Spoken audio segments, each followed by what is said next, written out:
like to make people happy. And I like D&D, like, a lot.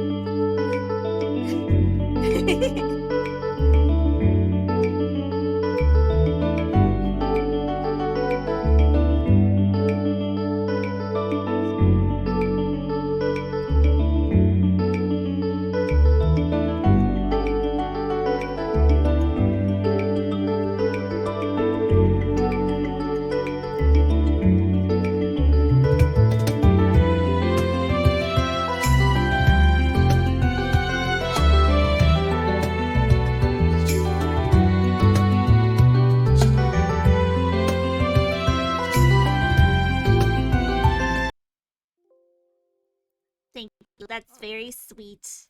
And everyone on my end, go send some love to Jade because they are the sweetest in the world. Go subscribe to them and send them all your love. All right, let's have our first meme. We have this ring will turn the wearer invisible. Really? Can I try it? See, just as advertised. It's yours for only 20,000 gold. Oh. Oh. That's mean. He's gone. He's just outie. Maybe he had to go get some money to pay for it. Yeah, of course. Yeah, he's coming back, right? He has to. It would just be rude otherwise. Exactly. And push. This one is gorgeous. Look at this. When shape-shifting goes wrong, but you still look fabulous. Oh, that's pretty. I really like that, actually. That looks really well done. Mm-hmm. It's like a peacock cat. A peacat. Yeah, peacat. Peacat. I'm glad we both had the same name. I think we're sharing one brain cell today. I think that's the plan. Yeah, no, of course. Mm-hmm. You know, we've been planning on doing a collab for how long? Like, this is Oh god. I've wanted to collab with you since like we first like really spoke because we seem to have a lot in common. Like back in March or something. Gosh. Yeah, that was a while ago. It would have been in April because I only started VTubing come May. But I was doing Twitter stuff like late April. Yeah, that sounds right. That sounds right. So one could argue since then. Well, I'm glad we're finally here. Also, I apologize, people on my channel. I turned off the music just because I couldn't figure out how to make it quiet, but... Do you want to read this one? Sure. I was orphaned as a child and raised by wolves. Wow. Son, you will go to law school. Dad, I want to be a ranger. But Dad... But Dad, I want to be a ranger!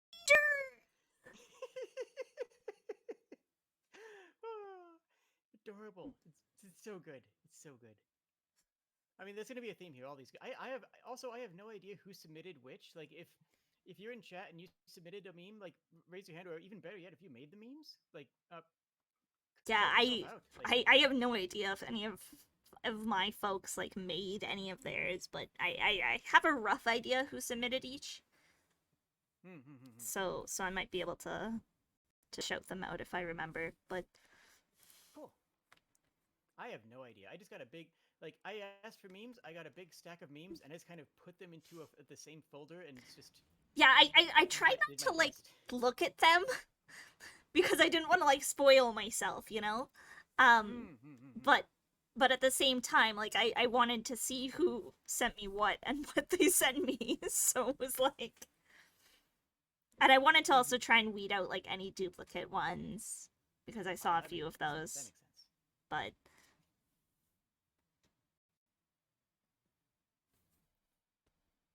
All right, we have a new character who's receiving tons of awards. You know, that's great. Like, when you make a new character, it just feels fantastic. It really does. Like, there's some, like, weird serotonin about, like, just creating a new character. It's just, like, a rush of happiness. what do we have here? We have the character I actually want to use. The bad character I keep forgetting to rework. Character I've used exactly once. Character I made a week ago. A character that's just another character's family member. An old concept that I just never wrote down. A joke character that got a backstory. And another character that I made 8 seconds ago. But this one! This one! Still proud of it. This one's the best one of them all. Of course, everyone is the best one of them because that's the one that you're using right now. I may have made a character like 8 seconds ago, but you know what? This one right now. This is the one. This is the one. The best one of them all. That's a big mood. You ever just like make 5 or 6 characters despite not being active in any games? Like just oh my god. I had like a period of time where like our old campaign that my partner was running went on like hiatus / like it was ending, but we wanted to do the ending in person and because of like pandemic. But it was like, okay, I want us to play new stuff, but nothing else is starting, so I just started making characters, and it was like, well, now I've gone down a rabbit hole. And I have like 15 new characters. My chat says to stop putting them on blast. Like, nope, this is going to be a solid stream of callouts on everybody in all the chats. Every single person in like both of our chats. What do we have here? The DM announcing the party beat the boss. How do you want to do this? That's like, I like that thing that Matt Mercer does, where he just gives you the chance to do a narrative kill when you finish something off. I love that. I never actually really watched like Crit Roll or anything, so I wasn't aware that was something Matt Mercer did. But my old housemate did that with the DMs, or when he DM'd for us, because he was a huge fan of Matt Mercer. And it was like, it always felt so nice being able to like narratively describe what was going on. The healer who scored the hit. No, I never saw it.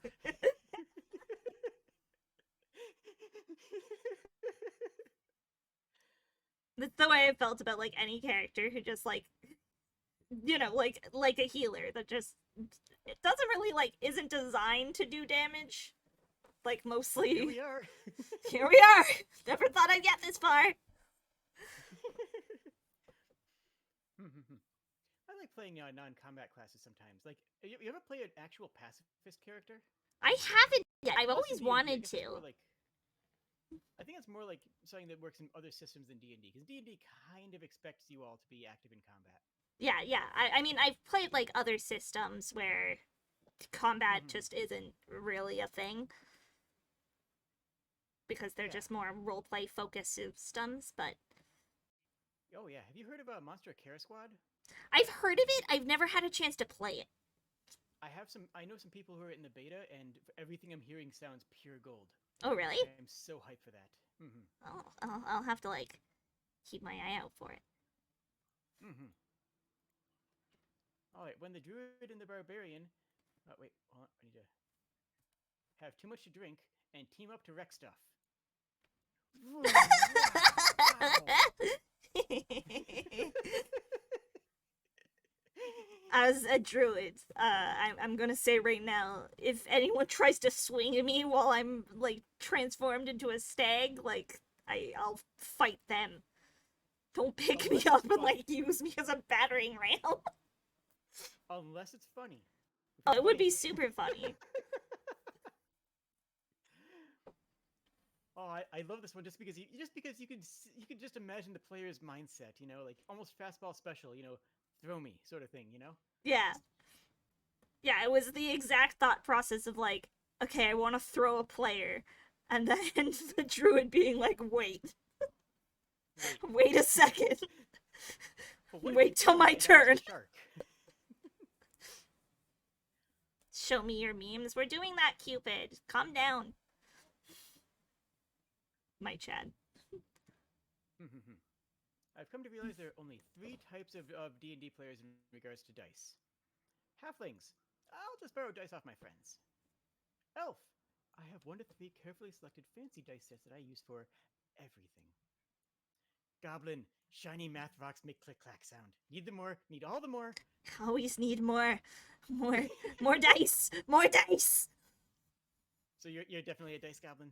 I honestly, like, compared to some of my friends, I have very few, but I really want more.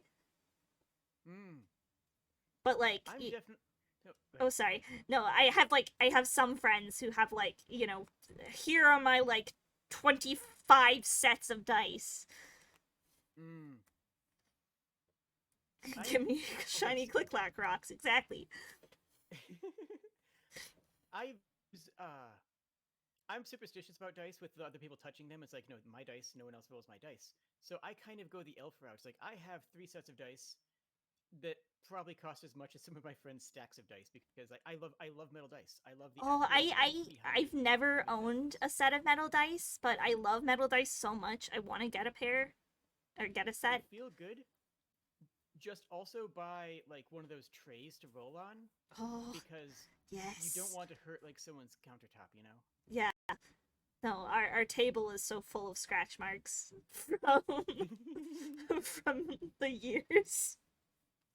Yeah, like the weight behind the dice just feels really nice. That's all. Oh no, absolutely. I can understand that. Believe it or not, vicious mockery is a breath weapon. Elaborate on that? No. Okay. No, that checks out. It's a breath weapon. Yeah, I mean, I guess technically you are breathing when you speak. Yeah, no. Where's the lie? It's a breath weapon. Yeah, no, but why not? I can't think of no notes. Flawless logic. Correct me if I'm wrong. I don't know if you'll know the answer, but is a Dragonborn's like breath weapon a bonus action? Like, could you theoretically vicious mockery and then also breath weapon in the same turn? You know, I don't know in 5th. Okay. Like so I've played a lot of D&D, but I haven't played nearly as much 5th. Oh, really? My experience is actually 4th, and I will go to bat to 4th. I will fight and die on the hill that 4th edition is a really good addition to D&D. But yeah, having played 2nd, 3rd, 3, 5, 4th, and 5th, I've actually spent the least amount of time in 5th because I said I don't have any active campaigns. Oh. See, I have like basically all my experiences in 5th. I've played a little bit of Pathfinder 2. I've seen a little bit of 4th edition. But never played it myself. But like 4th edition is very cinematic. Yes, that's what I've heard. It's less we're making a realistic thing, and it's more Voltron can only form Blazing Sword once per episode sort of logic. It's very movie logic, which if you have a group that's in that the mindset for that, it's phenomenal. If you don't, then then other editions might work better for you. But yeah, I really enjoy 5th edition personally, but again, that's mostly my bias because it's literally all I've played basically. So yeah, I've enjoyed my time in 5th. Like the games I've played, I played for a campaign for a couple months of a campaign at least in 5th, and I enjoyed the system. Like, yeah, I like it better than Pathfinder. I feel like Pathfinder took a step back when 5th kind of cleaned up some of that, and that's just my hot take, I guess. Yeah, I've heard mixed things about Pathfinder. Pathfinder 2 isn't bad. It functions very similarly to 5th. Does the 30 classic? It might. Yeah, of course it does. Greg. I'm just pulling a random name out of my butt right there, but jeez, Greg. No, it's too late. That's already going to be a running joke. We're going to call it Greg all stream now. Greg is the name of the DM that we're just constantly frustrated with. No, that one's a classic. It always makes me chuckle. That's a good one. All right. Oh, okay. I know what this one is already. You want to go ahead and read it? Go ahead. Okay. I swear, I will have revenge for the death of my brother. You have my bow. And my axe. And your brother! I've seen that one in text form many times, but yeah, okay, Kiro, I thought you shared this one. So Yeah, I knew I had to include some form of this because I received 2 submissions of it in text form and this one. yeah, I received two submissions of this in text form and this one as well. So So I was like, yep, no, this is a popular. yeah, I think the I mean, comic let's be honest. style helps. Your brother can get his own revenge. Like I think that's there's a level of nobility in that, right? Like, Yeah, no, you know, that's good. That's good. That's good. like he can avenge his own death. I think that's great. Yeah, you should be able to avenge your own death. Right? Yeah, absolutely. Noble. All right. The fighter hits things. The wizard casts spells. The rogue sneaks around. What can you do? Bard. I can't. Nope. No, oh, Okay, next no, meme. We're skipping that one. oh Nope. no. Nope. We're just gonna keep moving on. We're gonna keep moving. Yeah, I do see some streamers here. It's just like, nope. We can't read that one. That one has naughty content. Okay, we're just gonna keep it moving. Okay. We have a cloak of Elvenkind. Okay. Okay. And then we have a cloak of Elven Mean. I like it. I remember getting sent this one. I don't know who sent it, but Also, can we talk about how cool this artwork is? it's really nice artwork. Like, honestly. Yeah, like I love the one on the left especially. It's not too busy. There's not too much going on at one time, you know? Yeah, no, it's very like it's clean. It's clean, Elvin. Yeah. I have a tendency to prefer artwork that's not too busy. Like Warhammer stuff tends to be very busy with like a thousand Yeah. little Okay, I get you. pokey bits everywhere, you know? Like this isn't too bad. This is, you know, stylish and everything has a strong line of action, you know. Everything has very crisp, you know, angles, but like this is I would wear this. I would wear this in a heartbeat. Yeah, I really enjoy like simplistic designs. I feel like they can go a long way.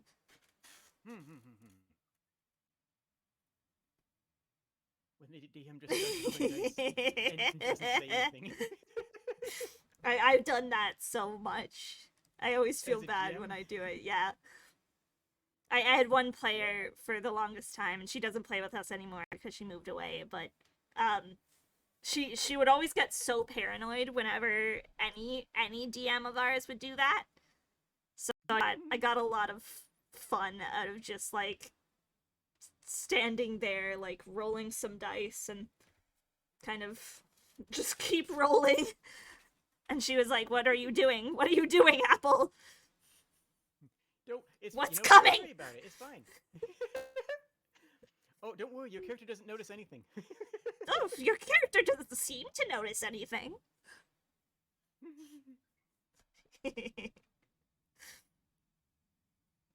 When the DM says they give you 1,000 platinum, they meant to say 1,000 gold, but it's too late. It's too late to go back now. 1,000 gold alone is a lot. Like This must. 1,000 platinum can do you a lot of good.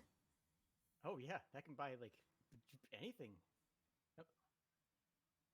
Although I've been actually enjoying a couple systems I've played. Well, not systems, even just D&D. I've played a couple games where money was not a feature of the system. Oh really? Like I played a D&D game where the party was going out to a new world, like Christopher Columbus, you know, a new continent discovered style thing, and they were homesteading. Oh, that's pretty neat, actually. Money had no value. It was only what you could find and craft, which changed the entire economy, but it worked pretty well. No, I've played a lot of games, and I feel like D&D is kind of the expectation is that you get like a little bit of gold at a time. But I've played a lot of games where we've been given like a lot of gold very, very quickly. And it's like, okay, what do you do at that point? Like, you buy some magic items, and then it's like, okay, now what? I guess I buy a castle that I'll never actually go back to because we're out adventuring all the time? Yeah, exactly. Like, I don't know. Do we start a business? Like, Oh, I had players do that once. I had players do that. It was actually the one, campaign I already mentioned where they were homesteading in a new land. The players wanted to start a trade caravan instead of actually following any of my plot hooks. Yep, And I'm just as like, players do. okay, you know what? Fine. You guys want that? I'm down for that. This is now an economic game, and you guys are running a trade caravan. Let's go. Let's do this. Yeah, we Ends up being had a lot of fun. we had a campaign for a while where the main goal of the campaign was that we had all basically inherited a great debt, and we were in like the elemental plane of fire, and Ooh. specifically like the city of Brass, which is all about like money is everything. Mm. And we pretty early on in the campaign managed to create like a really amazing metal out of like the phoenix fire that my character could produce, Oh. and just burning a certain type of metal. I don't remember what, but we ended up selling it and starting like this whole business and like getting a patent for like this metal and became like well-renowned like businessmen, and we sold it to like chariot teams and to like That's cool. it was really That's fun. really cool. All right. Everyone, calm down. Just because I'm a flaming skeleton does not mean I'm trying to fight y'all. Jeez. He just wants to be friends. Like people always assume that whenever like the demon is like coming towards you with his like club raised in the air, like that he wants to fight, but you know, maybe she just wants They to just like got a new hang club out. and they want to show it off. Yeah, it's a really nice club. Yeah. But no, really, as a GM, this kind of thing can be a excellent way of adding of creating a good narrative moment of playing on the player's assumptions that like maybe a demon is coming to create a bargain with someone, or maybe yeah, like feel free to use monster races in interesting ways as opposed to like Oh, assuming that absolutely. everything's going to be a combat encounter. Yeah, Mm-hmm, mm-hmm. I some of my greatest like times as a GM have been like exactly that of like, you know, I have a city that's well renowned for being like a scum kind of like awful, Mm-hmm. horribly like thief ridden City of city. Yeah, exactly. And then, you know, you go there and there's like, you know, someone who's trying to like have a little market on the streets because they're trying to like raise funds for their sister who's dying, or like something like that. You know, just mm-hmm. fun subversive expectations in a situation like that. Yeah, it can make those moments more dynamic. It can make those moments more interesting. Yeah, exactly. Mm-hmm.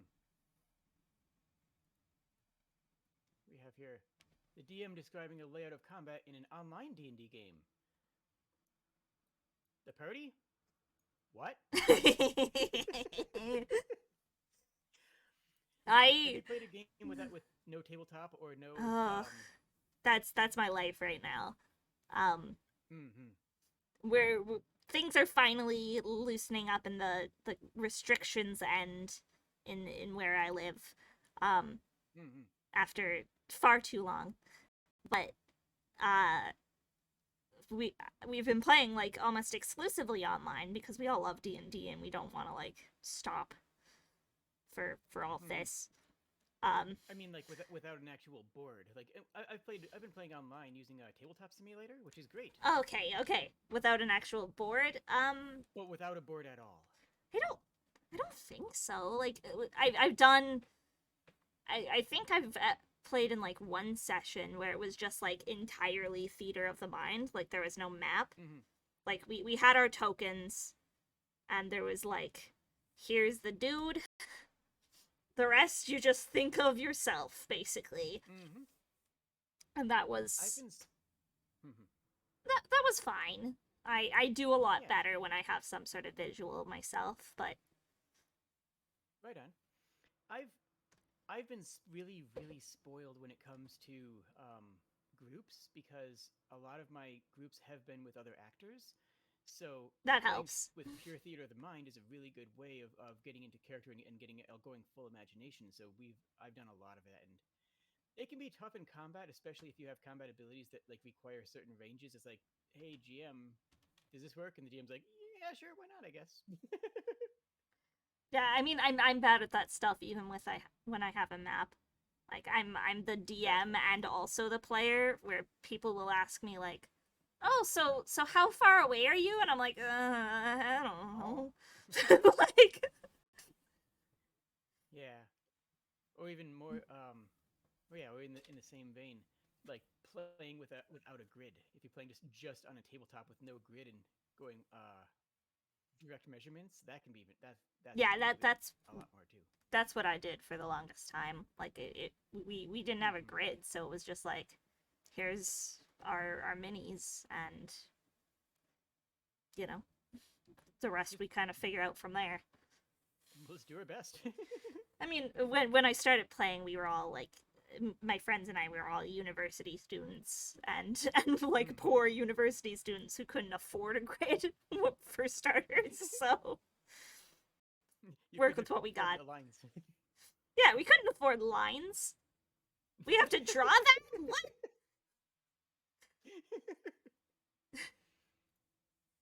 All right. Oh, this one hurts. This one's me. This one's calling me out. Yeah. Enjoying a moment of RP in your game and worrying that you're being an attention hog. It's like, oh, the guilt can be real sometimes. All the DMs I play with, and I try and do this myself as a DM too, but like they're all so good at like making sure that everyone has their moment in the spotlight, right? So I know deep down I'm not being an attention hog because everyone else has gotten a moment like that. Right. But it still feels like I'm hogging all the attention for myself, and I should stop. No, I hear that. I hear that.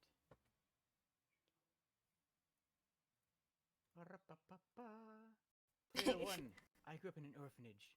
Player 2, the local warlord killed my father. Player 3, my mother sold my soul so I would have warlock powers. Player 4, what makes you unique?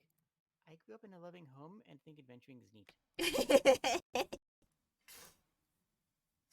I like it. You don't have to have a sad, dreary backstory. Like, yeah, I feel like that's a lot of people's kind of like they go into D&D kind of expecting that you need to have like a big intense backstory, and it's like, yeah, one of my favorite backstories I've ever received from a player. I don't know if he's watching, but if you are, Frey Ragnarok, love you, buddy.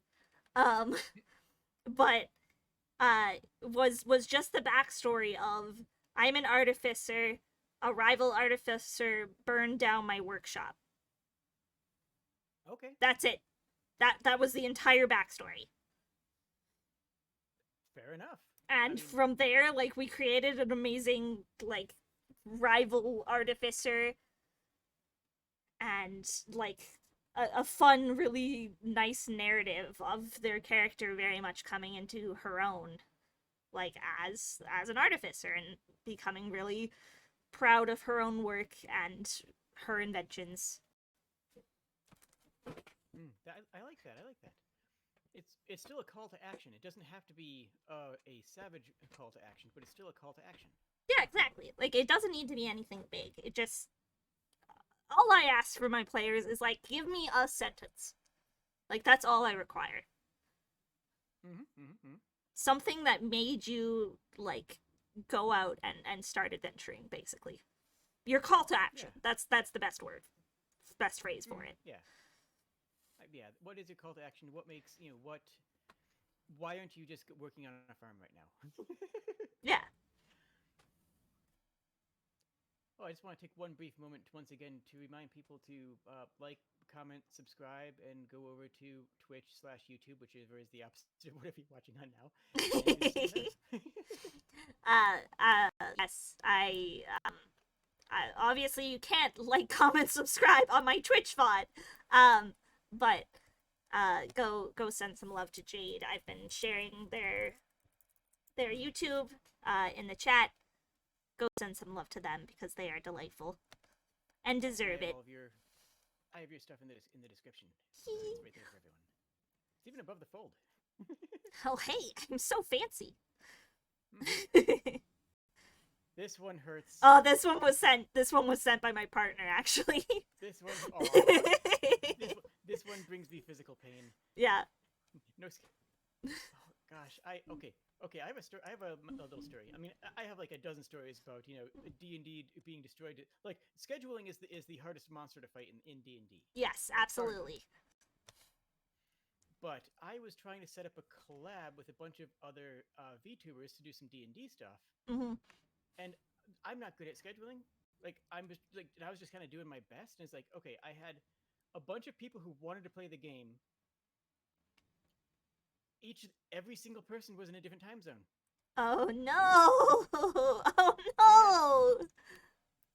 We had 6 people in 6 different time zones, and it's like, no, I want to play with all of you because you are all great people, but oh. Yeah, that's really rough. I'm. Like that could. Oh, sorry. Keep going.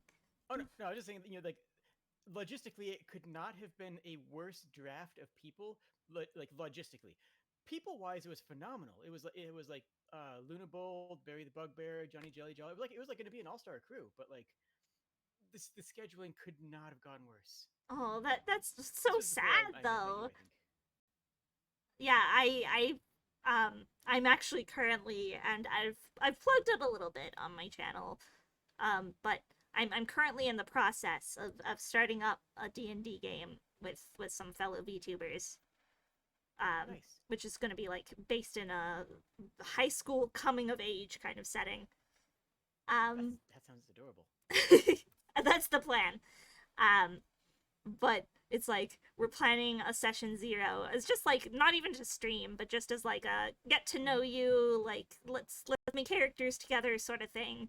It's like, okay, you have a good rapport. This person is free on this day, and this person's free on this day, and I work a full-time job in addition to streaming, so it's like, okay, I'm only free evenings mostly, except for weekends. And so it's like, I guess I'll just curl up in the corner and cry. Yep, I guess it's such a good group, but I'm there with you. I'm there with you. Oh well. Oh, thank you for the follow, Choosy Buzzard. Oh yes, Tuzzy is a good bean. Or Tuzzy. Tuzzy? Okay, Tuzzy. Thank you for the follow. He's a good bean. Oh, and Sapphire is currently making cream cheese brownie cupcakes and wants a D&D name for them. Oh, a D&D name? Cream cheese brownie there's cupcakes? Brownies in D&D. I mean, that checks out. I'm trying to think if there's a monster I can think. Oh, I got it. Put some red food coloring in the cream cheese cupcake topping and call them red cap brownies. Oh, that's so cute! Oh, now I want to make red cap brownies. That sounds adorable.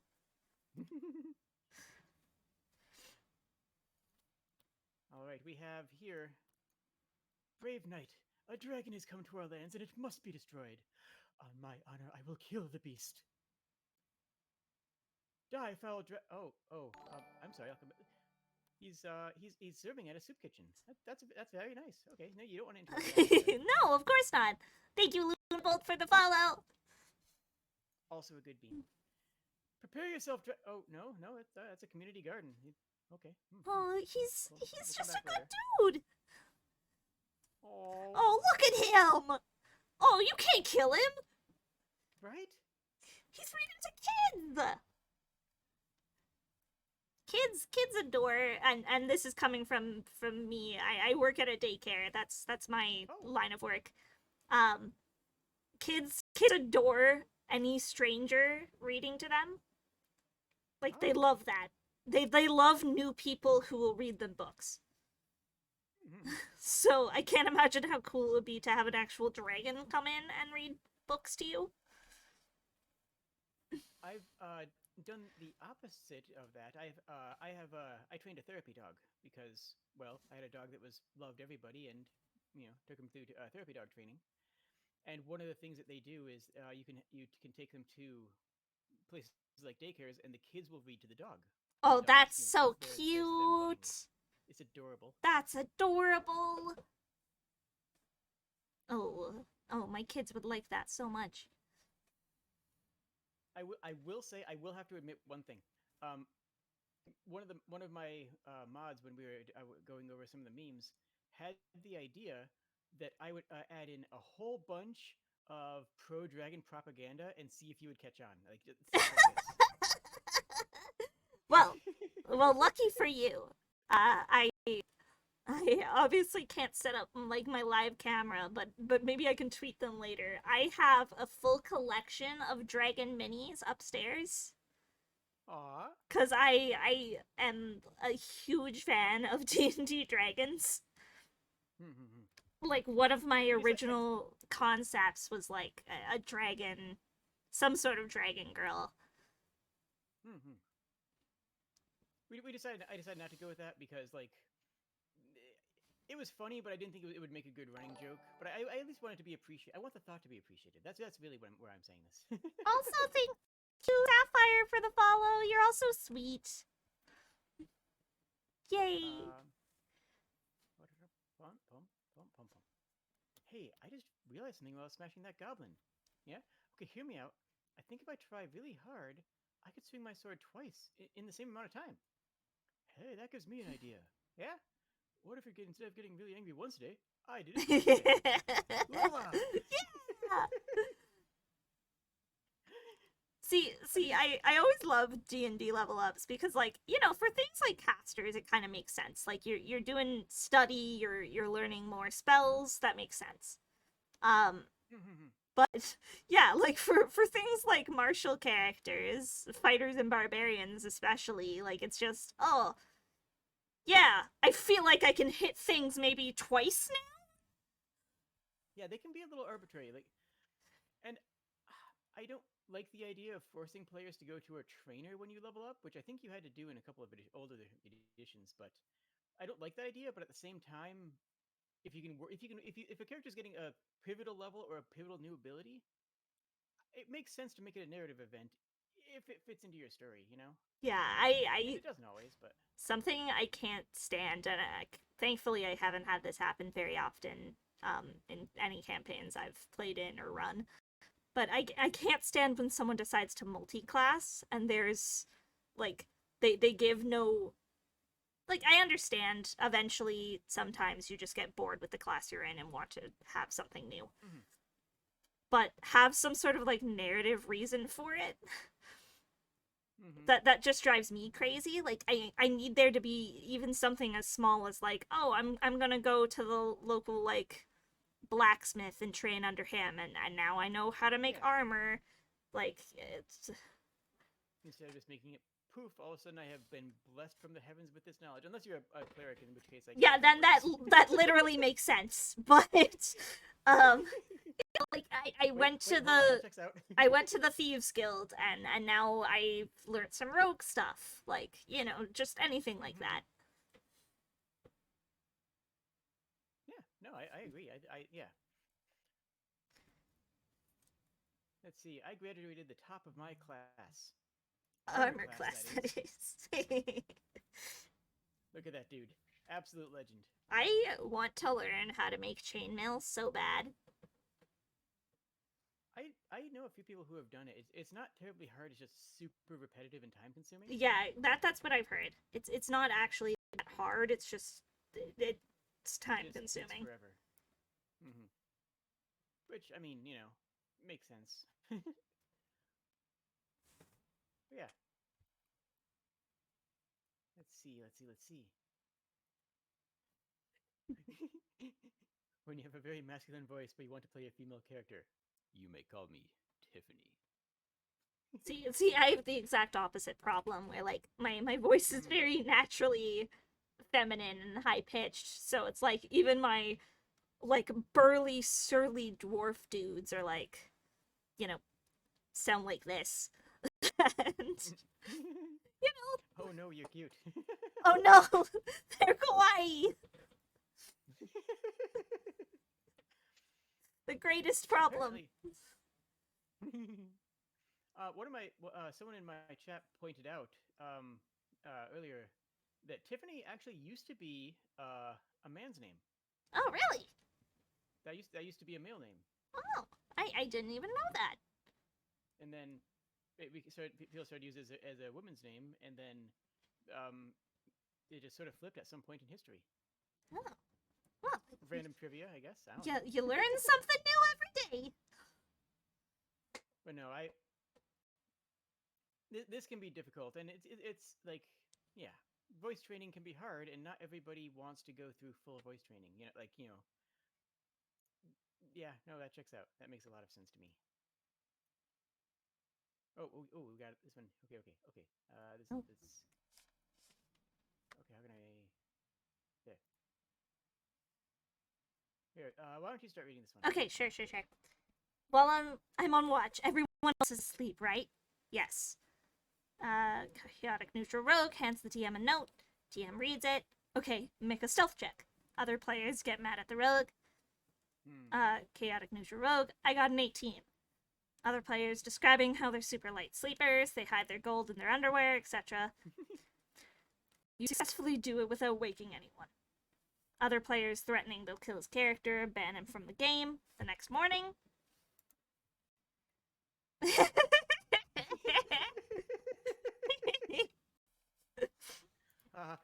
The best possible outcome. Yeah, party destructive characters are always a red flag for a person in general if like somebody wants to start doing that. Yeah. Like, but overall, I hate it when people like, actually try to steal from other party members and stuff. No, if it's for a prank, okay, I get it. That's fine. Yeah, exactly. Like I don't see the point in taking from the party. Like we're all just having fun. So, I don't know. It rubs me the wrong way. Yeah. And like, it's only fun for one person. Yeah, exactly. You know. And like, there's plenty of good ways to rogue like without that. Like, yeah. No, agreed. Absolutely agreed. Best possible outcome of that. Best possible outcome. There's so many bad possible outcomes there. Best outcome is you get the Jigglypuff treatment of getting your face drawn on. I think I remember this one. You're fighting multiple enemies, and you're trying to figure out what all their ACs and HP are based on your team's rolls. Ooh, I hate it when players do this. It's innocent. It's not like a bad thing, but I hate it. I try, and I know I'm bad for it in terms of AC as a player. Like, okay, I can recognize a 16 didn't hit, but a 17 does. So yeah. You know, chances are, or no, rather opposite way around. But I try not to do that with HP. You're not like the player who's sitting there with taking notes on everything. No. Cross-referencing their own copy of the monster manual to see what we're fighting. Oh, I hate that. Like, I know the monster manual pretty well because I've been DMing for a while, and when I started DMing, like, monster manual was basically all you had in terms of monster content. But it's like, again, I'm talking about 5th edition specifically, but if there's something that I encounter and I don't recognize what it is, that makes me so excited. Or if it's like I genuinely don't remember what this thing's abilities are or how much HP they have, like, that's exciting for me because it's like, oh, okay, something new and potentially very scary. I always try and throw a wrench in this anyways because I use a lot of environmental effects. Like, what monster has the ability to throw their torch at a pile of hay and then take cover behind it. It's like, no, that's just what they're doing. that's not a stat block. They just create it. They just use the terrain to their advantage. Yeah, no, and You know what I mean? that makes sense. Mhm. I But try like, to because I play with a lot of seasoned DMs as well. I try mhm. and counteract things like this by buffing monsters in certain ways. Mhm. So it's like it might be that, you know, they have like or just altering them in some way. So like Yeah. here's a giant vulture, but it's an undead giant vulture, so now it can also do like necrotic damage. Yeah, or just like completely use the stat block for something else. Like this is a skeleton, but I'm actually using the stat block for an owlbear, and because it's more appropriate to the situation. Like Yeah, exactly. difficulty wise, or yeah.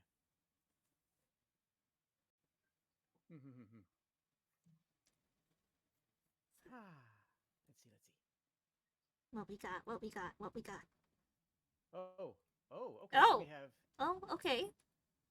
Okay, I can see it now. Is That makes sense. Celia actually a beholder?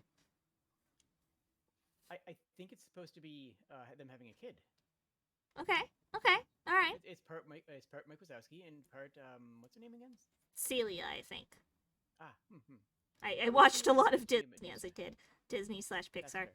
Um, I did too, but me being a kid is a much different era. uh, I now I want like the Monsters Inc. like sequel, or even just like a spin-off, like brief thing where we see this beholder child. That sounds delightful. I don't That'd be try to really figure out what fun. it is. I just want to know if my crappy rolls will hit the thing. That's fair. That's fair. Let's see. Finishing a boss fight with 1 HP still counts. I had one character, and he was the character that I have never in my entire life rolled better stats. Like all of his stats were absolutely incredible for us being like level 3 or whatever it was. We were not very high level. His stats were like absolutely crazy, and and like to the point where I asked the DM to like nerf them because I felt bad in comparison to the rest of the party. But my the kind of session where he really shined, I think, was he went down due to us fighting hobgoblins, and specifically a hobgoblin devastator, which has like a big ability to cast a fireball and not hit any of his allies, but just his enemies with that fireball.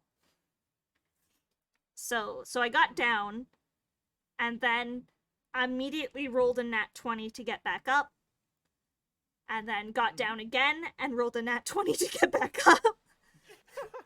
I am invincible. And it's like, you cannot knock me down. I am unbreakable. One thing I will shout out 4th edition for is that 4th edition, it's actually explicit that HP is not health, it's your ability and willingness to fight. I like And that. I like that mentality. And the way that they used that in 4th ed was that bards were healers. And it explicitly says you don't close people's wounds, you give them the inspiration to keep fighting on even after the point where they should have fallen over. Yeah, which I think makes perfect sense. I think that's what a bard should be. And I think that's it's it because a lot of people think of HP as health, like how many healthinesses do I have? Well, Yeah. it's not. Yeah, it kind of is, but kind of not. And sometimes, but yeah, I like the mentality of think. That's how I like to think about it. Is what I'm saying. Is I like to think about it as, this is my ability to fight, not how much blood I have in me. Yeah, it's your ability and willingness to keep going. Yeah. And I think that works really well with your story, where it's like, you fall over and get up 3 times. Like, I refuse to fall over. I refuse. I will keep going. It worked really well too, because like his whole background was that he was like a very old, like retired soldier. So it was just like, he still has that fire in him, despite being like long retired. Nice, nice. All right, go ahead. You can read. Okay, you can read this okay, one. I'll read this one. You shout, "That king is an imposter! I'm the real knight, or real king!" You get into kingdom. On a 20. On a 1, you shout, "That king is the real king! I'm an imposter!" Crap. Aw, heck. That's not what you meant to shout. I like this a lot. You're familiar with the fail forward concept, right? Yes. Yeah. Oh yeah, yes. Hello? Yes. Yes, sorry. I think it just cut out a little bit. My mic. Yes. But yeah, I've fail forward is a really good way of GMing, because like, if you fail to pick a lock, it doesn't mean that you don't pick the lock. It means that you aren't successful with the way that you wanted to be. It might mean you pick up the lock and now a guard turns around the corner. It means a complication arises. Yeah. And here it's like you rolled a 1. It isn't that people don't believe you when you say that you're the king. It's that you say the wrong thing and make a mistake in your speech. Like you actually just whoops. Yeah, it's just human error. Of sometimes you get tongue-tied and you accidentally say the wrong thing. Yeah. Put enough ranks and bluff and you'll never fight again. Well, I mean, one's happened, friend.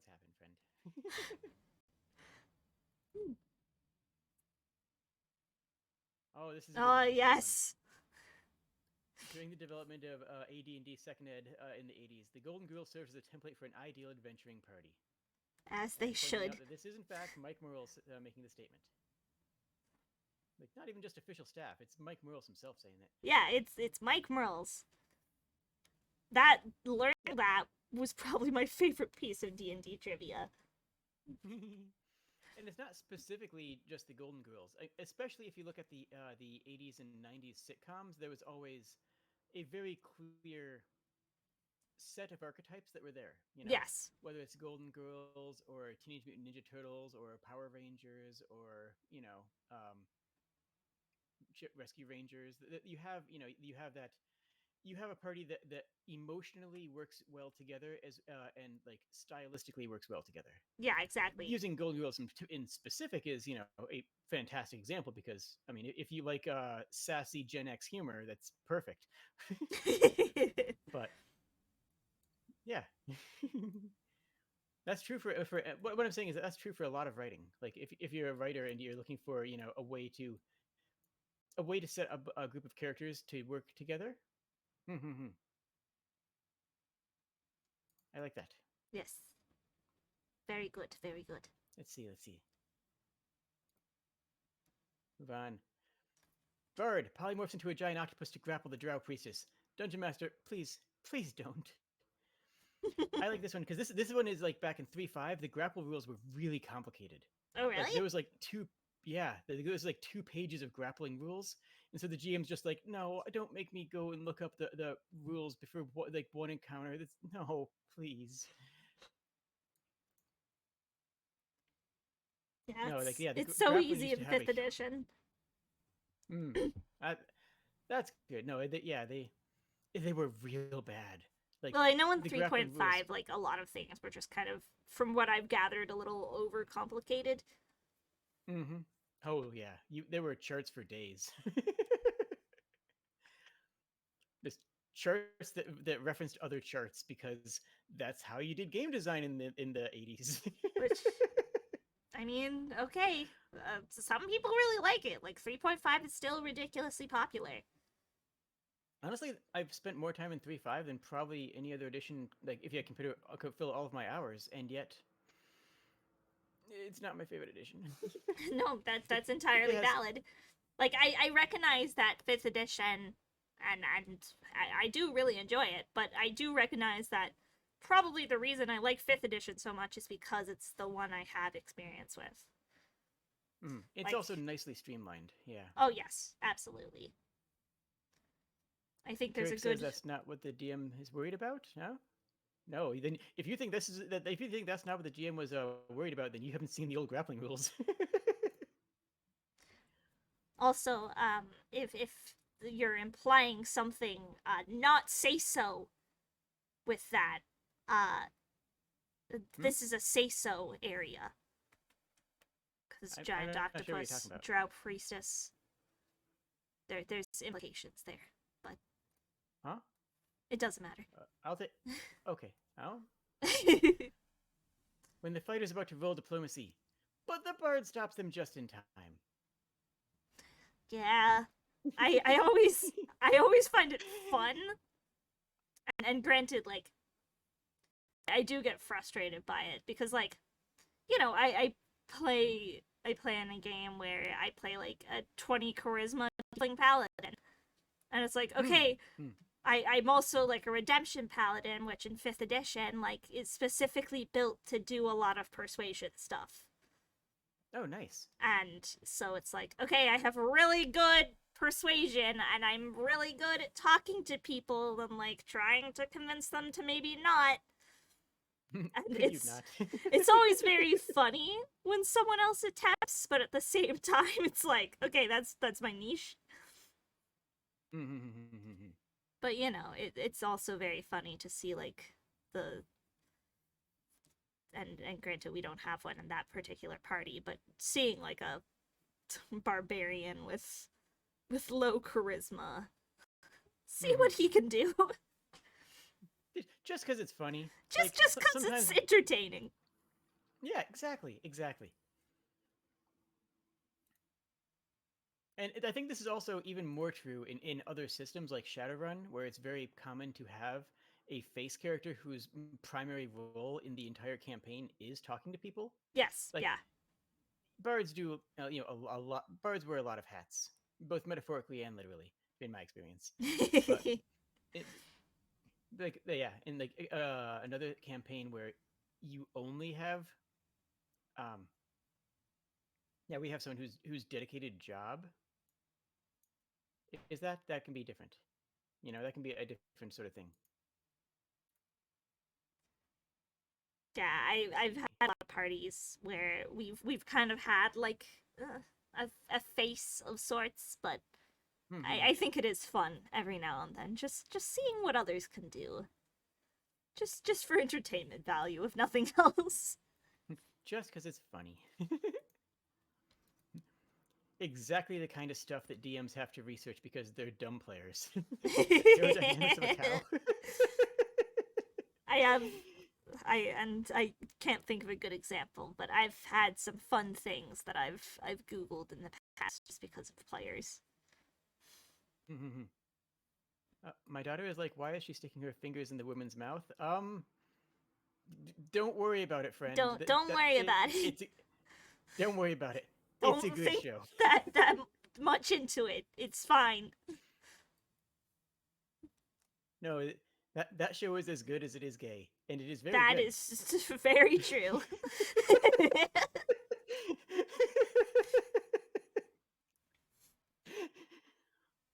Okay, no, but here, this one though. Yeah, aerodynamics of a cow, because like, I've absolutely had players, and I've absolutely been the players, but like, can I do this? And the GM goes, what? One of my go ahead. Oh, I was just gonna say, I had a player, and he only joined us for one session because he was just like a friend of my partner who decided to play with us one point.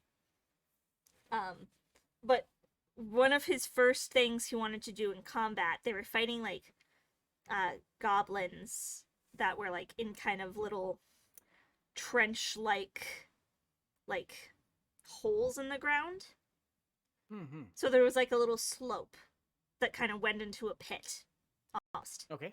And he was like, okay, I want to can I ride my shield down into this slope and light a torch on fire on the ground while doing it? Just from the sheer momentum. I think that absolutely yes, because that's rule of cool. You have Yeah, to be yeah, as right? exactly. Like I fully play by rule of cool, and I'm like, that sounds awesome. Like, go for it. Oh, can I tell you my? I have a relevant story here. Okay, This go is for it. one of my worst. This is one of my worst D&D experiences, though. Oh, okay. Interesting. So it shouldn't have been. It should have been an amazing one because we're doing a chase sequence. We're being chased by a vampire. And this is Ravenloft, or yeah, Raven. We are very clearly supposed to be running. It's a chase sequence, okay? Yeah, of course, of And we're course, of running course. up. Yeah, we're running up out of a crypt because, of course, we are. And I turn to the cleric. I'm playing a sorcerer, and I say, "Prepare to cast Bless." Okay. And then I cast maximized, enhanced, every 3.5 meta magic you can use to augment a spell. Create water, Okay. and the cleric blesses all. So there's a something like eight, like 1,800 gallons of holy water cascading into down this crypt directly into the vampire's face. That sounds great, right? That sounds really cool. Yes. That sounds awesome until the GM stopped the game dead and spent 45 minutes consulting a bunch of different rule books because that's the kind of GM they were. And they tried to figure out what Oh no, this that's would not do fun. mechanically. Right? It's like you just ground what was. This is a chase sequence. This is a sequence that's supposed to be about moment to moment, cool, stylish events. Yeah, And exactly. you just stopped everything dead. Oh no, that sucks. Like I don't know. I've always been like rule of cool. Like Yeah. if my players are having fun and doing something that they think would be really really neat, like that's all that matters to me. So yeah, and like I agree, I agree. This guy was not a good GM. I mean that I think is pretty clear at this point. Yeah, no, absolutely. I think there is a So point where you should confront the rules because sometimes people will sometimes try and yeah, do ridiculous things, but but sometimes the ridiculous things are the best things. yeah, exactly. And I think everyone needs to keep an open mind if you're GMing in that regard. Hmm. Yeah. So and at the end of it, he's like, I basically came back to us like, again, this is a good 40 minutes past, and everyone's either on phones or have pulled out like books and novels and are just reading passively, because or like, yeah. And he's like, well, I can't find any references to a quantity of water, so it just does 2d8 damage. And everyone at the table is like, no, no, that's way too cool. That's way too big of a thing to just passes that. He's like, well, the rules say, and it's like, okay, whatever. Okay. That campaign didn't last Bye. long after that, sadly. Not sadly. Well, yeah, I mean, even if it was a good group of like players, if you got a not so good Yeah, GM. I was so proud of that idea Yeah, though. super cool. Oh, this one's another classic. No one hits like Gaston. No one crits like Gaston. No one's on page 206 like Gaston. No one hits like Gaston. No one crits like Gaston. Like, okay. That sure, that's kind of Gaston, I guess, but that's definitely Beast. Yes, absolutely. No, I think uh, whether I can only imagine it was intentional. Like mhm. look at least a little bit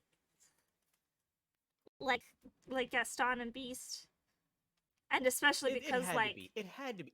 yeah, They had to know what they were especially doing. because like and I'm a huge Disney buff, so this is my Mhm. Disney nerd showing. But like this that specific like pose is kind of taken directly out of the movie. Mhm.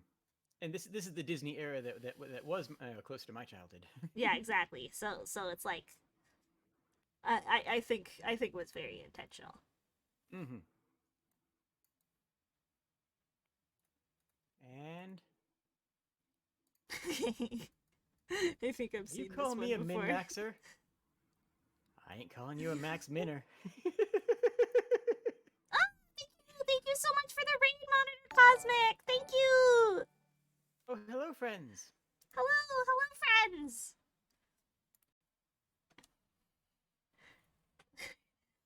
we are looking at D&D memes today with the lovely Jade the Kobold. Hi. I should, you know, I didn't think about it until now, but I should have put your chat above your head. I should have figured out a way to do that. I don't actually know if I can do that. Oh, that's okay. I should... I've got like my chat going. It's kind of right under your chat, so it works quite nicely. Right on. On my own stream, but I've actually, my chat says hi to your chat. Cosmic says we're both cute. We're both super cute. Aw, thank you. I've actually played a Max Minter once. I played a character that was intentionally weaker. Yeah. It was a really interesting experience. Just because, like, they were genuinely having a rough time doing things because their backstory just straight up was that they were a regular civilian. Like they were not the best at anything. Like their backstory was coming from farm life. I played, and it was just a wildly different experience. I played in a one shot once where the entire thing was that we were all just villagers, like just regular commoner villagers who were kind of just brought in to fight like a local. I don't even remember what it was we were fighting, but it was like, okay, we all have like 4 HP. So hydrate, you bastard, hydrate. Thank you, Cosmic. I'll hydrate. But it was like, okay, we've got such a legitimate fear of death because like the lightest hit could knock us down. We were allowed like a feat each, I think, and some like basic weaponry. But it was fun. Yeah. It was a fun little one shot. Yeah, Dark Sun is a good campaign setting for that sort of disempowerment for the players. Is there a Dark Sun for the 5th edition yet? Not yet. I really want there to be. Yeah. I've heard very good things about the Dark Sun setting. Yeah, it's a good one. It's a good one.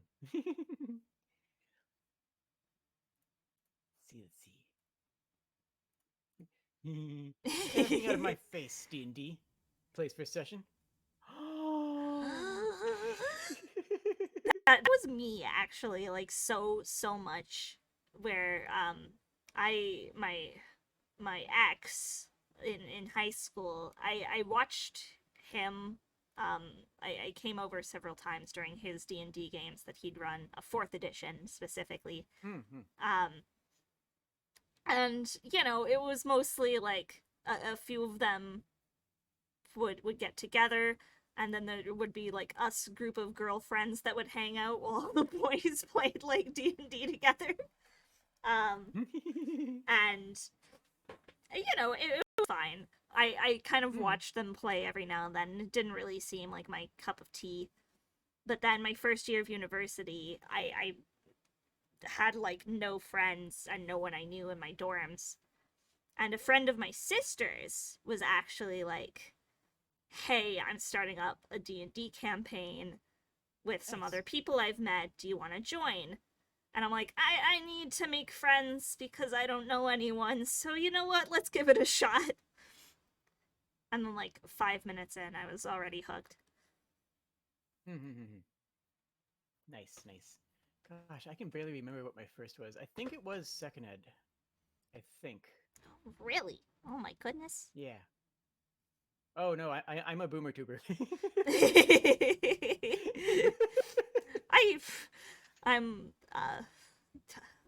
We won't get into my age. I'm young. I'm canonically 120 years old. Canonically, okay. I mean, if we're talking about my character persona age, I am 7, but that is at least 18 in human years. Ah, okay. So, I'm actually 23 though. If we're talking about my actual age. But yeah, I think it was a 2nd ed, and I ended up playing like just I wanted something basic to play, so I ended up just playing a fighter, and it ended up being a bit too basic because I didn't really have much to do. Because it's like, okay, what do I do? You hit them. Okay, but what do I do? You hit. You hit them. What else would you want? you hit them. And I've grown new appreciation for playing just a generic fighter that doesn't, have a whole lot of abilities, because now I make the attacks themselves more interesting. Yeah. Like instead of saying I roll to hit the color enemy with my enchantment weapon, like actually saying, I pivot backwards and then strike them in the leg, or like actually add narration to add role playing to my combat. Yeah, of course. The last character I played was actually an improvised weapon fighter, and what I did is I tried to change my weapon every single combat round. Oh, that's cool. Picking up something on the ground, in the environment, whatever it was. Cosmic, if you ever want to play D&D, hit me up. Okay. I'm constantly looking for new people to bring into my D&D web.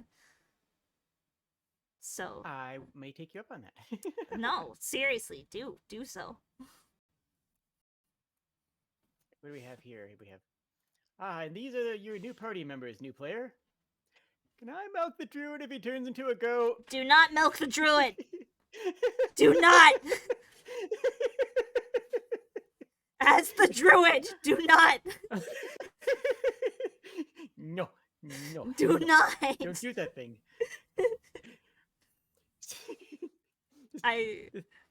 My first time. The expressions though.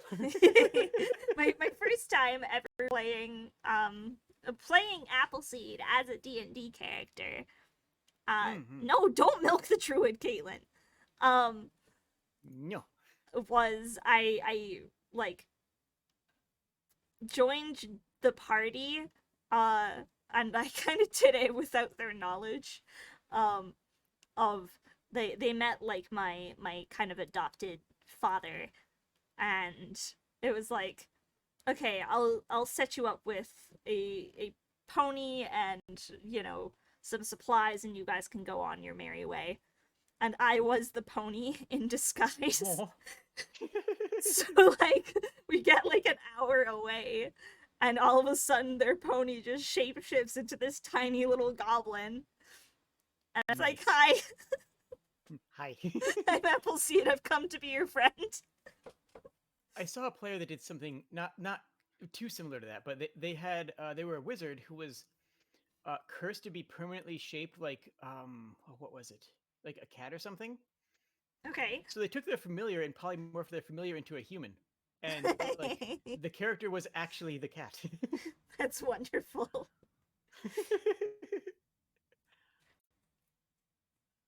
We have. Oh, I don't know why this one was submitted for D&D memes, but I loved it so much. So Okay. My mods were like, no, keep it. This one's going in. Okay. First one home wins. Deal. Beans.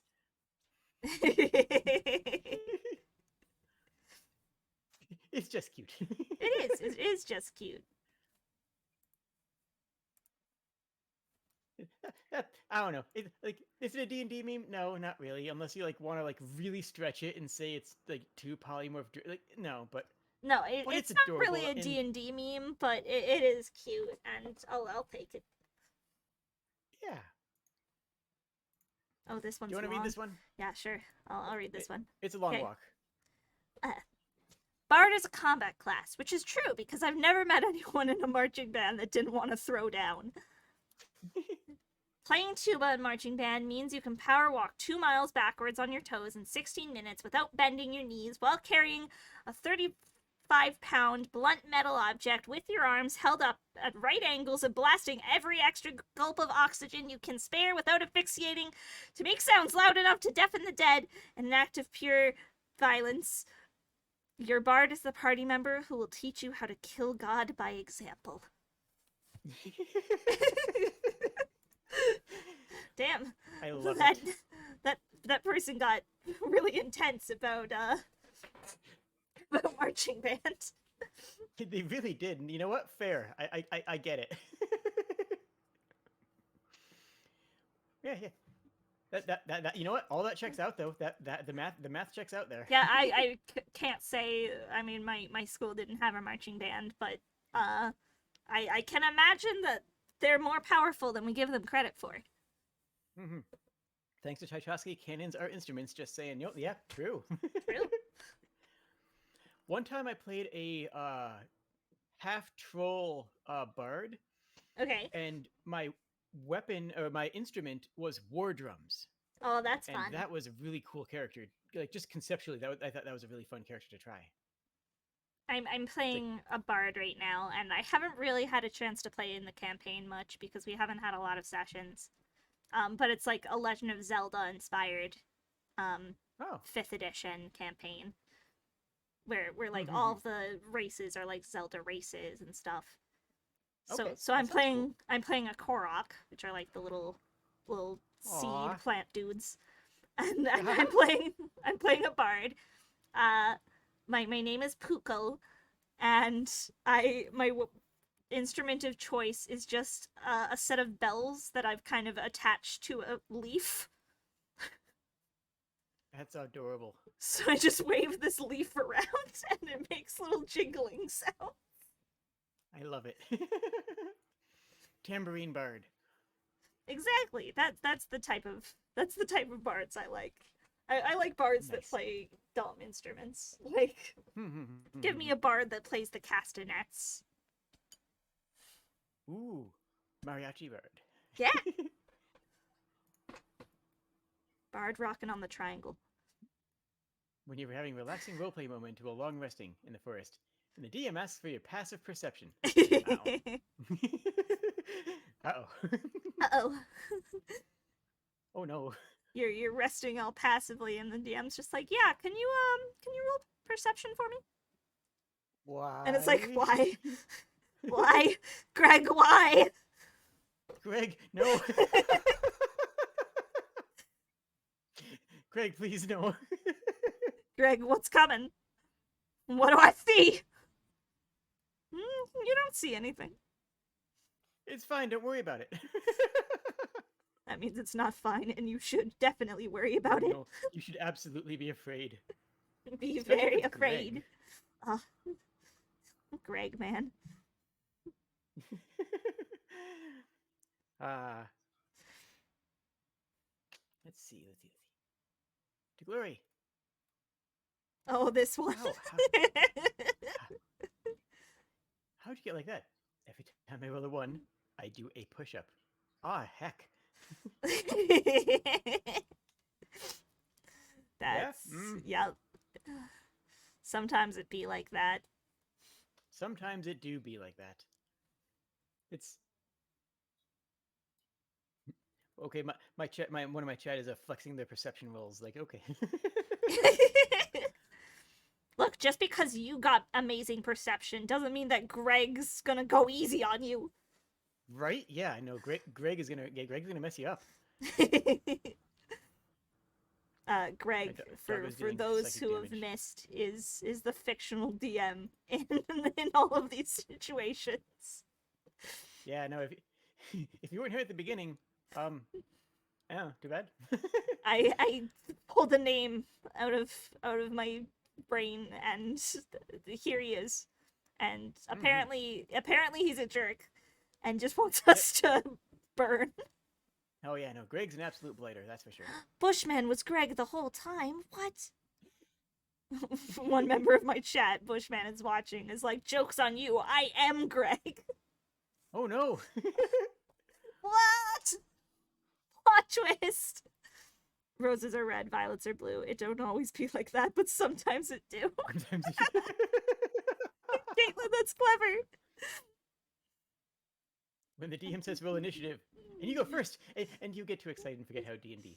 Oh my god, I'm so bad for that. Like, I kind of hate going first in combat stuff because I always like to see what others do first. But it sucks playing my Tiefling Paladin because I usually have, like, I don't remember the name of the spell right now. I think it's, like, Gift of something. but it's a spell that specifically just lets you add a d4 bonus to initiative rolls.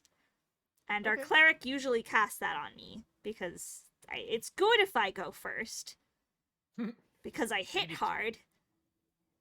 You just forget how to do things. And I'm also, like, on a mount, so I can always get up really close, like, right at the start of the fight. But I always panic because I don't know what to do ever. Yeah, and I can tank hits. That helps, too. For all of the squishy casters. It's fine if you get too excited and forget how to do what you want to do on your turn. As long as you weren't like on your phone or something, and then you get to that player's initiative, and it's like, what do you do? Like, Oh, that's the worst. Oh gosh, it's the worst. Like there's very different emotions here. It's like, you know, if it's the dog was like, what do I do? What do I do? What can I do? What can I do? What do I do? How do I do things? Wait, what do I roll for doing anything? Like, that's one thing. It's just a completely different mindset if it's you know, somebody who wasn't paying attention. It's just like, oh, come on now. Yeah, it's like at least like have a rough idea of what you want to do. Mm-hmm. Like, if you kind of panic in the moment and forget, that's fine. But like, yeah, go in like trying to have some sort of like, okay, I want to get up and hit, or I want to cast this spell, or whatever. I want to rough jump things. on the chandelier, swing across, backflip behind the Duke, and then stab him in the neck. Exactly. Like, you know, as long as you have something.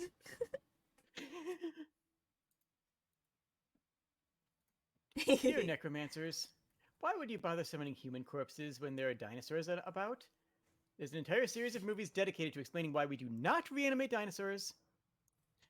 Are you suggesting necromancers were behind Jurassic Park? I can believe it. I can believe it.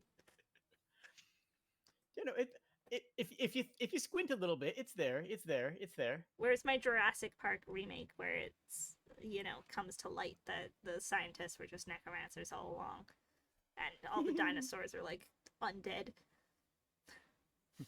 You know what? If they keep on getting movies, it'll have to happen eventually. You know? Yeah, exactly. It's only a matter of time if you think about it. There's only so much you can do with Jurassic Park. Oh, yeah, and the follow-up. Like many necromancers, John Hammond's power is derived from an ancient staff. Of course. It checks out. I mean, yeah, no. Yeah, I Can't believe deny it. that. Oh, yeah. I guess it's not specifically a D&D meme, but it's definitely a D&D meme nowadays. Yeah, especially with online stuff. Like, this happens at least like 3 times a session in all of the many campaigns I play in. Oh, hold on one sec. I once had a player bring his laptop and start to play Minecraft during D&D. Oh my gosh, okay. Sorry. That's the worst. That's the actual worst. If we want a related story, and one could describe this as my worst and best moment as a GM ever. Oh. So I had a campaign that I started up. It was the first campaign I had ever ran. And it was my baby. It was a big campaign on like political intrigue and a rebellion to kind of overthrow a corrupt king. I had this like epic final battle where they had like stormed the castle, and like went to fight the king, and the king like they fought the king himself, and then he had like a phase 2 where it turned out like he was actually a Baelor, which is like one of the demons, a very powerful demon in 5th edition. I don't know if a Baelor exists in older editions. But yeah.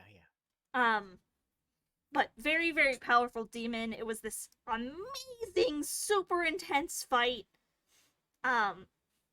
They win that fight. Everyone is like, we're talking. We're having this like, okay, we're gonna do like a little epilogue sort of thing for each character.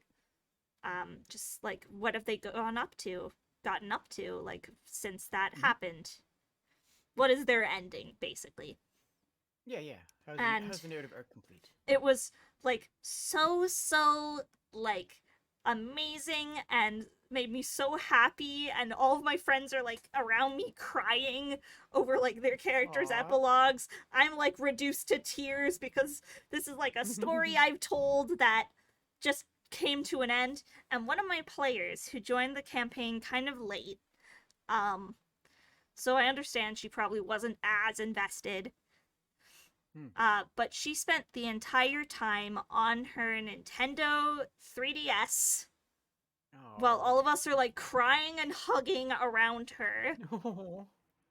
And I'm just like, the entire time I'm kind of wanting to just like take it from her and throw it across the room.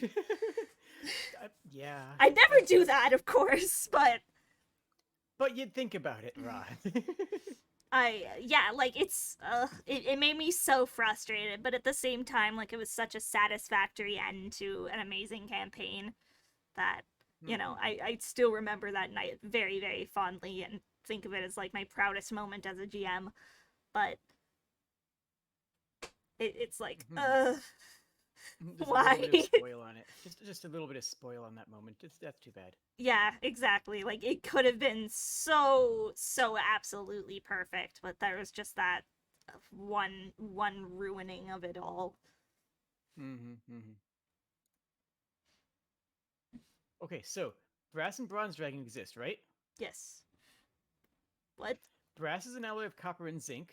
Bronze is an alloy of copper and tin. This implies that zinc and tin dragons both exist.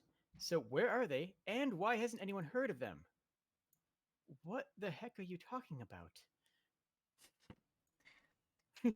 See, what does kind of drive me crazy, and, well, while I'm very familiar with 5th edition, obviously, like I said earlier, am a big fan of dragons, and, have a lot of homebrew, or third-party, like, references of older edition dragons that have been, like, translated into 5th edition. Where things like ferrous dragons, like tungsten or nickel dragons, exist. I like the iron dragons.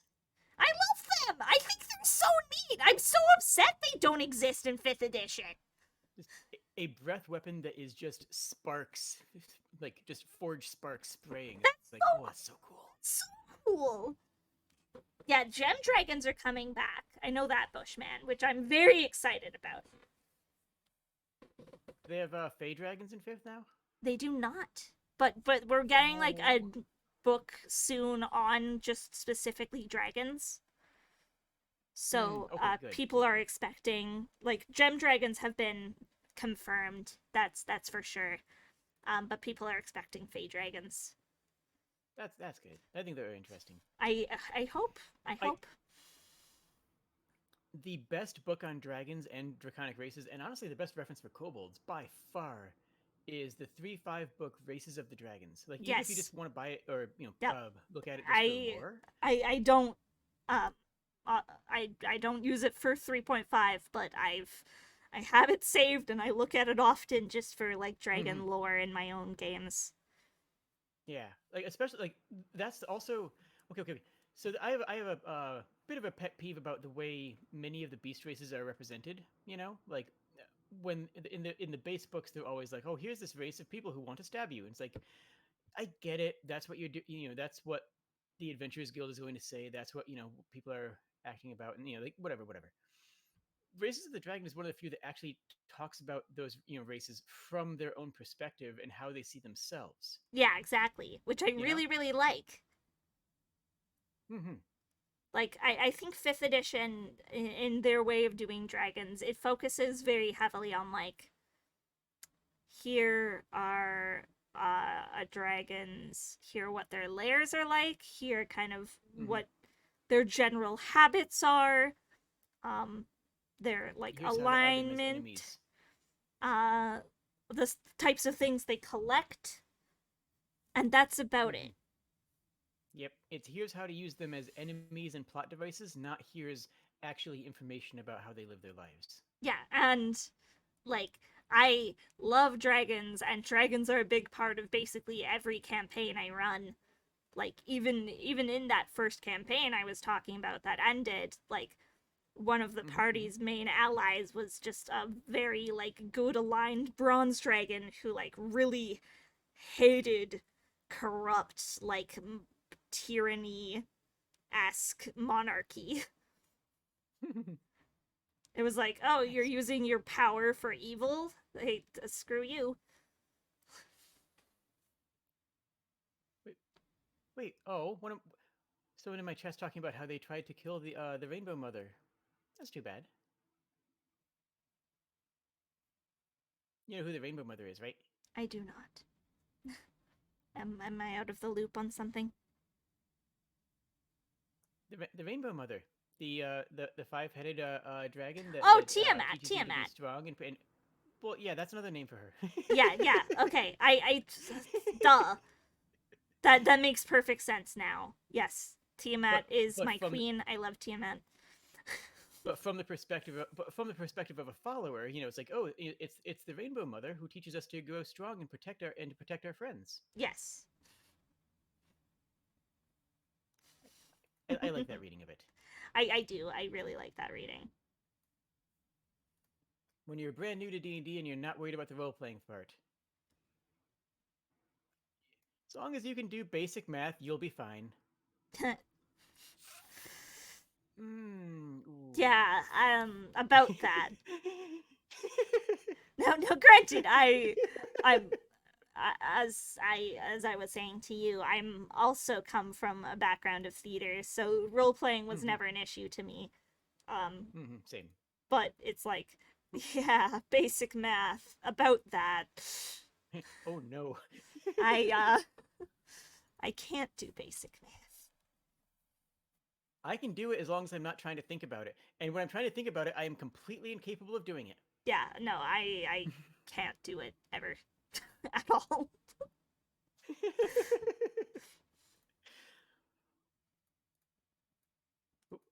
Oh. There we go. You want to read this one? Sure. Oh my god, will you please stop? Bard.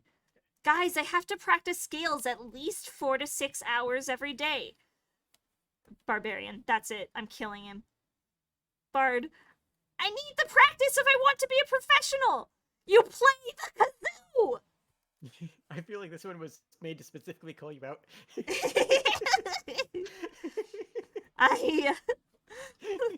that's the best kind of bard. Ones that just play nonsensical instruments. Are you saying that kazoo is not a noble and respected instrument? I like bards that play either weird instruments or bards that play like super, like really interesting instruments, like instruments that are like forged out of really interesting things. Like I played it very briefly, and it was in a campaign where we were all like, it's pretty evil aligned monsters. But I played like a harpy bard who had like a drum that was forged out of like a human skull. That was pretty neat. My chat's getting mad at me for insulting kazoos. No, I'm not.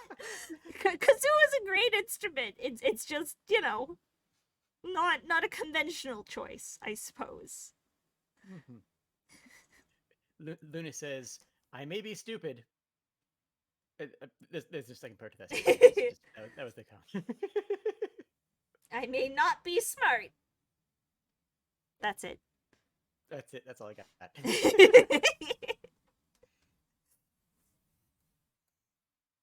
All right, what do we have here? The bard, you need a positive outlook. You need to rejoice in life. The barbarian. Oh, live, laugh, love.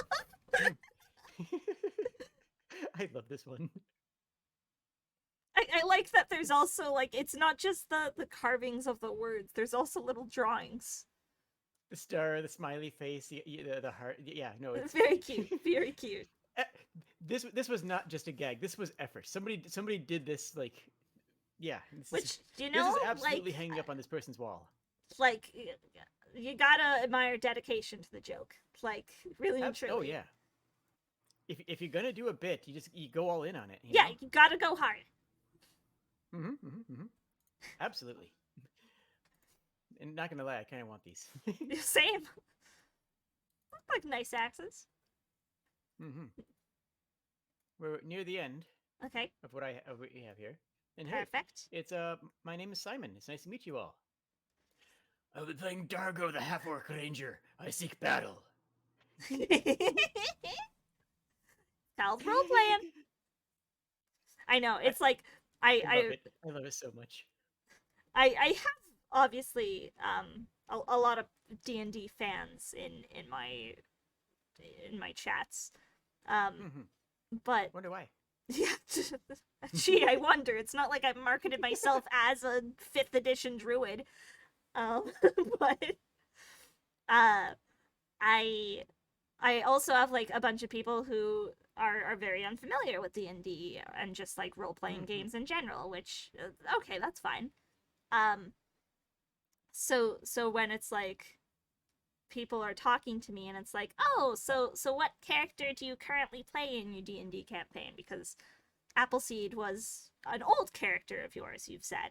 And I'm like, oh yeah, I play an edgy tiefling paladin who's from a cult. Nice. She grew up in a cult and all she knows is like, you know, death and destruction. It's fun. It's good. Slightly less wholesome, but you know, it's all good.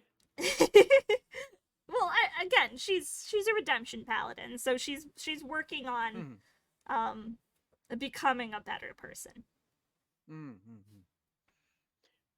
Yeah, no, when I started VTubing, I honestly forgot mentally that, you know, okay, so every culture on Earth almost has an idea of a kobold. Yes. Like there's kobolds in, you know, the Western mythology. There's kobolds in Scandinavian. There's different kobolds in Welsh mythology. There's kobolds in Japanese mythology. I wasn't actually thinking of myself as a D&D kobold, like, at all when I started out. Okay. It was like, oh wait, no, this is going to be recognized as a D&D thing. Okay with that. That works. Sure, branding, why not?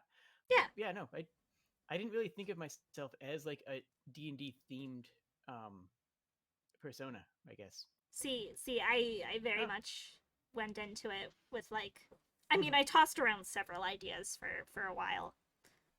Yeah. But the idea I ultimately went with was like, okay, well, because I wasn't sure when I started VTubing. Like, I knew I liked streaming, because I had streamed before, but I wasn't sure if I'd enjoy VTubing. So I was like, I went at it from, I'm gonna get art commissioned from a friend of mine, who I'm gonna plug in my chat, very talented Methan Rop.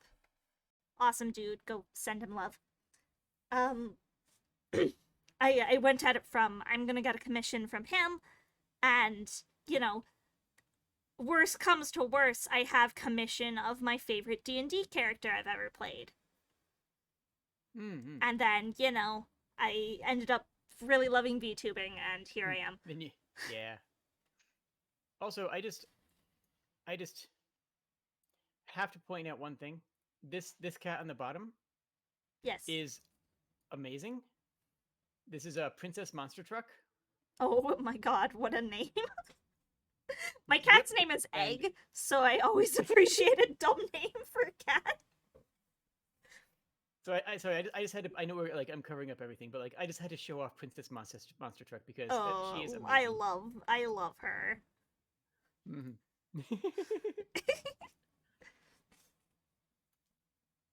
I just had to. I just had to. Yeah, of course.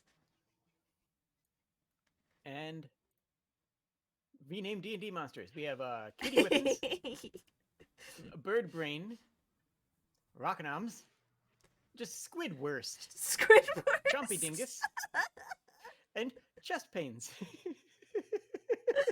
Squidwurst got me. They're all so good. I love all of them. Chest Pains is also good. No, those are clever. This is the last meme we have. So I was thinking that if from here we might be able to think of some other classic D&D monsters and rename them. Oh God. Okay. I'm not very good at renaming things, but okay. What all do we have on this? Okay, well the other classic D&D monster that isn't on here, that I can think of is Beholder. Which is like I think exclusive to D&D. Like I think D&D invented beholders and they're used exclusively. I don't think exclusive. Well, maybe not exclusively, but I think D&D like the kobolds D&D or beholders came from D&D. I think so. That makes sense. Beholder it's like a weird like Blinky boy. Blinky boy.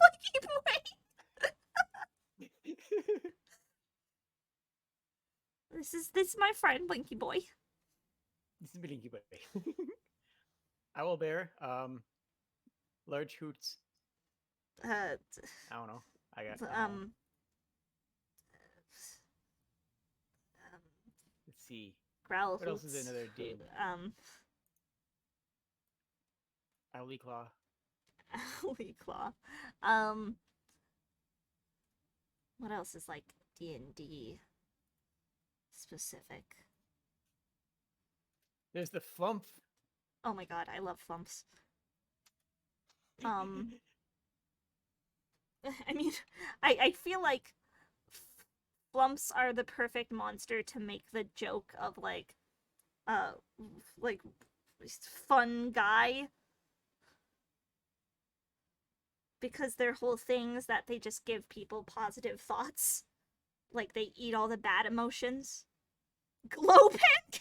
Oh my god! Chat. Thank you, Bushman! Glow pancake is delightful! I love it. I love it. Glow pancake is really cute. For anybody who doesn't know, this is a flump. And they're adorable. I love them. Just classic D&D being weird. Oh my gosh, I love it. Alsa Major. for an owl bear. Yeah, that's good. That's good. That's a good one. I like that one a lot. What else? What else is like D&D? Of course, now that I'm trying to think of D&D monsters, can't think of any.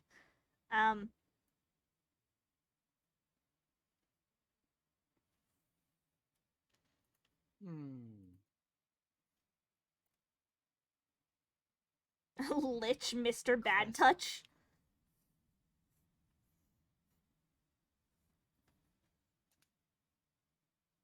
What now? A lich is Mr. Bad Touch. Oh. Okay.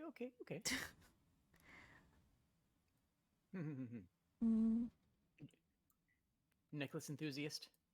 Necklace enthusiast.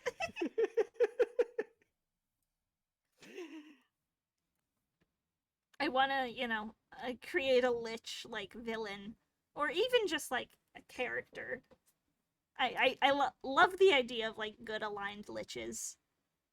You would have loved the campaign I ran last year.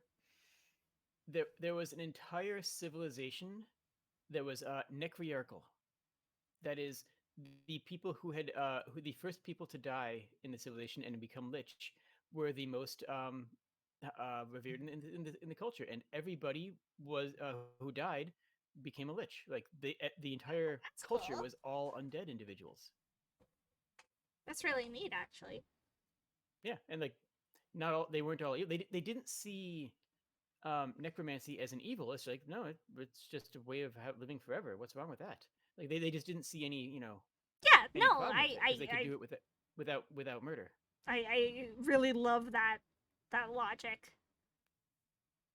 And they were in conflict with the Gripply, and Gripply are some of the best monsters, some of the best races in general. Gripply are great. They were in conflict with the Gripply, partially because of their culture, killing somebody was an annoying setback. Because the way they dealt with death, like Yeah. if your entire culture are all lich, and you kill someone, it's like they come back in a couple days. It's just an annoyance. Yeah, exactly.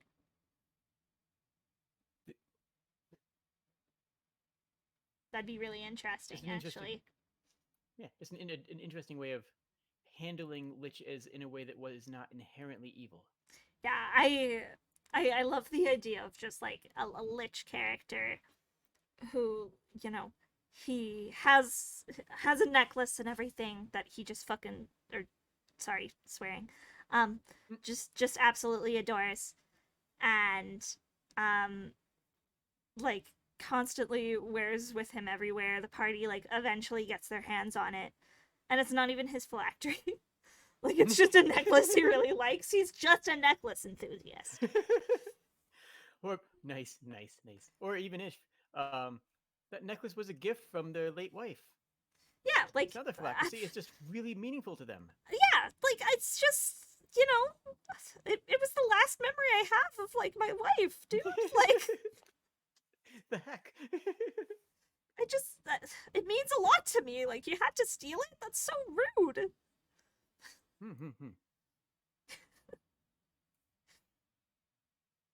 Ah. So what have you been streaming lately? Lately I've been doing a lot of art. I do MS Paint VTuber art where I just draw other VTubers who I gather in threads on Twitter, just networking type threads. And I draw them all on stream in MS Paint. They all look really scuffed and really awful. But people adore it. Aside from that, I play a lot of cozy games. I've been playing Pokemon, Pokemon Platinum, and I've been playing Hollow Knight for the first time, actually. I know I'm really late to the party on that.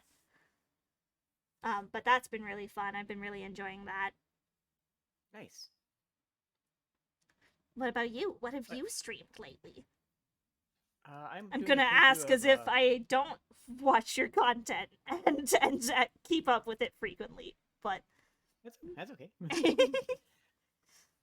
I've been playing some Wonder Labyrinth, which is a game based on the Record of the Lotus War anime, which is based off of the comic manga, which is itself based off of a group of friends D&D campaign that they wrote into a short story.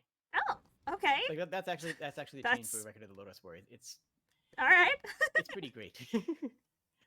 That sounds and neat. they turn So I've been playing that, and then after each time I stream that, we gather in my Discord and we watch a couple episodes of the TV show. Oh, that's super cute. And that's a nice little way to like tie in the streams and like related content to it too. And yeah, I just mostly stream narrative games like with stories. Scarlet Nexus is the other one that I'm playing right now. That's my other. I need to get my hands on Scarlet Nexus. Not for me. Honestly, it's not the type of game that I think I'd enjoy playing. But my boyfriend, my partner, like really loved Code Vein, and really wanted to try out Scarlet Nexus. Okay.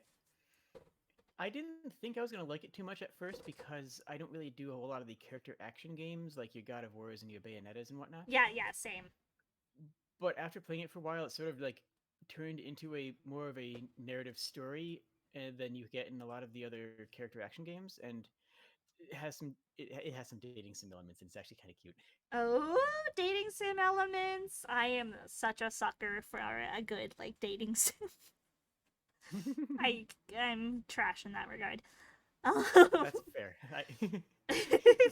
Totally fair. I respect that trash. I love any game where like even if it's not like a direct dating sim, but like any RPG where like I have the option to also romance someone is like top tier.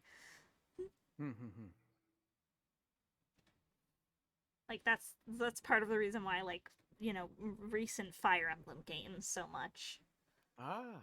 Like, you know, I can do the fun tactical RPG stuff, but I can also smooch someone at the end. So That's also valid. that's the goal. Well, thank you again for joining me. And Thank everybody you. who's This was watching so this on- fun.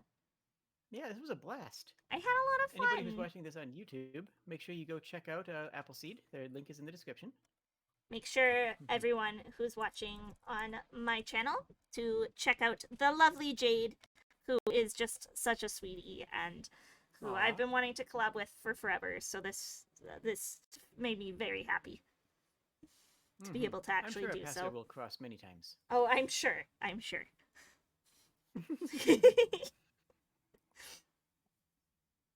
Well, I am probably going to go into Discord's voice chat for a little while and hang out there with anybody who wants to join. And you're, of course, more than welcome.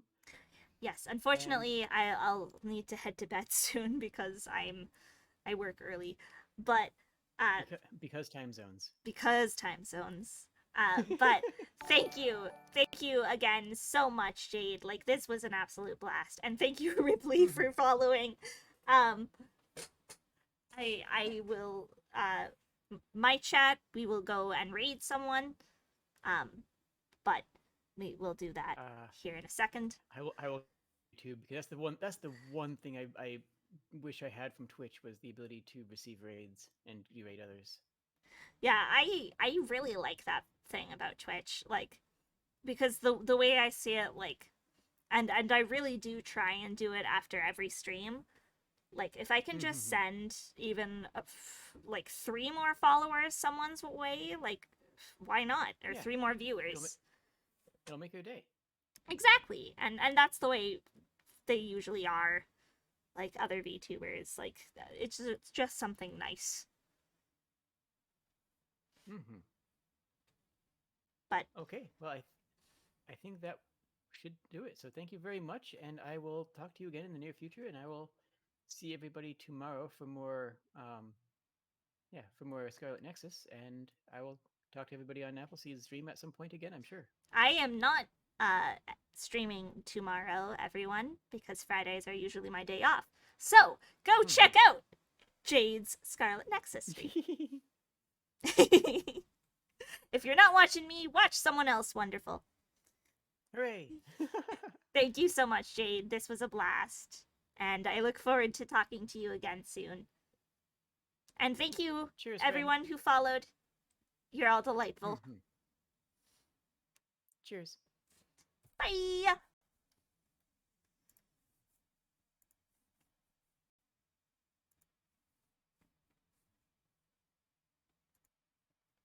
All right, my friends. Sorry, I'm getting us hooked back up with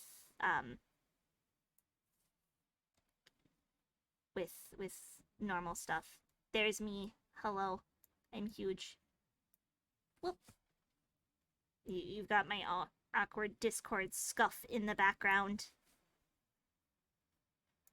Which we will do that too at the moment. I hope you guys had fun there. I know the stream was set up a little weirder than usual, just because of just I needed to kind of capture Jade's content in order to make YouTube streaming function properly. But I hope you had fun. I love Jade, and it was a lovely, lovely time.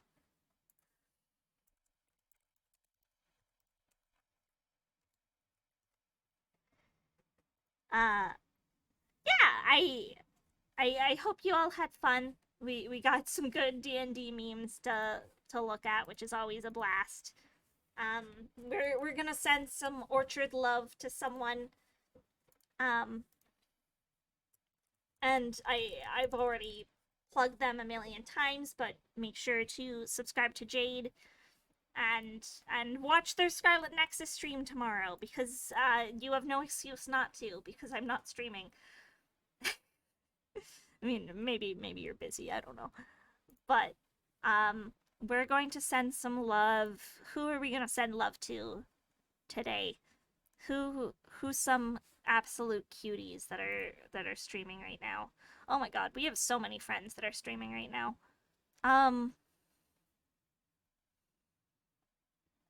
Who do we want to send some orchard love to? You know what? We're gonna send love because I don't know if I've ever actually rated them. We're gonna send love to Seppi the Seal, who is the most lovely seal VTuber. They are currently playing some Terraria, actually. So we're gonna send some love to Seppi. Make sure to give Seppi that orchard love, good orchard attack from Apple here. And we're gonna just send some love their way. Thank you guys for hanging out with Jade and I. This was a lot of fun. I'm off tomorrow, but Saturday we've got an Overcooked 2 collab with Chloe the Goblin, Gamer Goblin Gary, and Red Mario Man. And that's gonna be a load of fun, so make sure to check that out. I love you guys. I hope you have a great rest of your day, evening, afternoon, morning, whatever it is for you. And I will see you all on Saturday. Bye, friends.